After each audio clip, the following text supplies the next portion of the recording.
ফাতিমা ওঠো, কিন্তু সাইয়েদনা আলী রাদিয়াল্লাহু তাআলা আনহু বললেন কি জন্য উঠবো? আল্লাহ রাসূল সাল্লাল্লাহু আলাইহি ওয়াসাল্লাম বললেন তাহাজ্জুদের জন্য।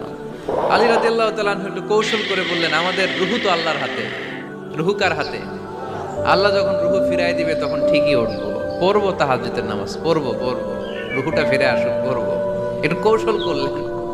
তো রাসূল সাল্লাল্লাহু আলাইহি ওয়াসাল্লাম এই কৌশলটারে পছন্দ করলেন না। রাসূল চাইছেন আমি বলা মাত্রই যেন উঠে যায়। রাসূল সাল্লাল্লাহু আলাইহি ওয়াসাল্লাম তখনও রেগে গেলেন। বুখারীর বর্ণনা, তিনি ফিরে আসতেছিলেন আর রাগে নিজের রানের মধ্যে চাপড়াচ্ছিলেন এরকম, ওয়াকানাল ইনসানু আকসারা শাইইন জাদালা। আরে মানুষ কত ঝগড়া করতে জানে, আরে মানুষ কত তর্ক করতে জানে, মানুষ যে কত ঝগড়া করে, মানুষ যে কত তর্ক করে, নিজের উপর নিজে ঝাল মেটাচ্ছিলেন রানের মধ্যে চাপড়াতে চাপড়াতে। সুবহানাল্লাহ পড়ে। আক্রমণ করলে রাখতেন না, ওটের নারী ভুঁড়ি চাপিয়ে দিলে রাখতেন না, কিন্তু ধর্মীয় বিধান লঙ্ঘিত হলে বিশ্বনবী রেগে যেতেন, চিল্লায় এখন সুবহানাল্লাহ।